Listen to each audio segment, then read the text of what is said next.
অবশেষে দীর্ঘ প্রতীক্ষার অবসান। প্রথমবারের মতো রোববার সিলেট ওসমানী আন্তর্জাতিক বিমানবন্দর থেকে ছেড়ে গেছে কার্গো ফ্লাইট। সংশ্লিষ্টরা বলছেন, ঢাকার পর সিলেট থেকে কার্গো ফ্লাইট চালু হওয়ায় পণ্য রপ্তানি খাতে বাংলাদেশের সক্ষমতা আরও সমৃদ্ধ হয়েছে। এতে একদিকে যেমন রপ্তানিকারকদের ভোগান্তি কমবে, তেমনি কমবে বাড়তি খরচও। বান্ডেল থাকলে প্রতি সেনমানিতে টাকা বাঁচবে। বিকাশ সেনমানি বান্ডেল কিনে জিতুন প্রতি লেনদেনে। চলতি মাসে বাংলাদেশের সঙ্গে ট্রান্সশিপমেন্ট সুবিধা বাতিল করে ভারত। এতে দেশ থেকে পণ্য রপ্তানিতে ছন্দপতন ঘটে। তবে দ্রুতই সিলেট ওসমানী বিমানবন্দর দিয়ে কার্গো সার্ভিস চালু করেছে সরকার। রোববার রাত ৮টায় প্রথম ৬০ টন গার্মেন্টস পণ্য নিয়ে গ্যালিস্টিয়ার এভিয়েশনের মাধ্যমে পরিচালিত একটি কার্গো ফ্লাইট সিলেট থেকে স্পেনের উদ্দেশ্যে ছেড়ে গেছে। এতে খুশি রপ্তানিকারকরা।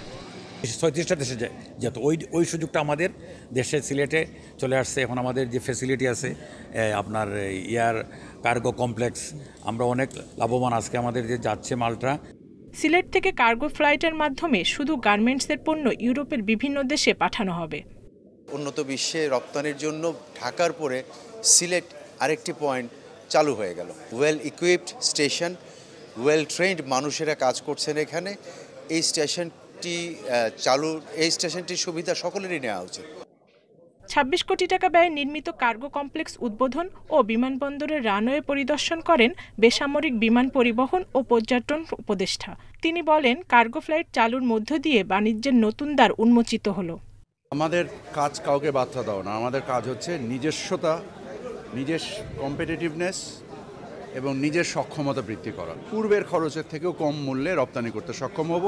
আমরা মনে করি এর মাধ্যমে আমাদের কৃষিজ পণ্য এবং আমাদের শিল্প পণ্য, গার্মেন্টস পণ্য, এই দুইটার ব্যবসায় প্রবৃদ্ধি আসবে।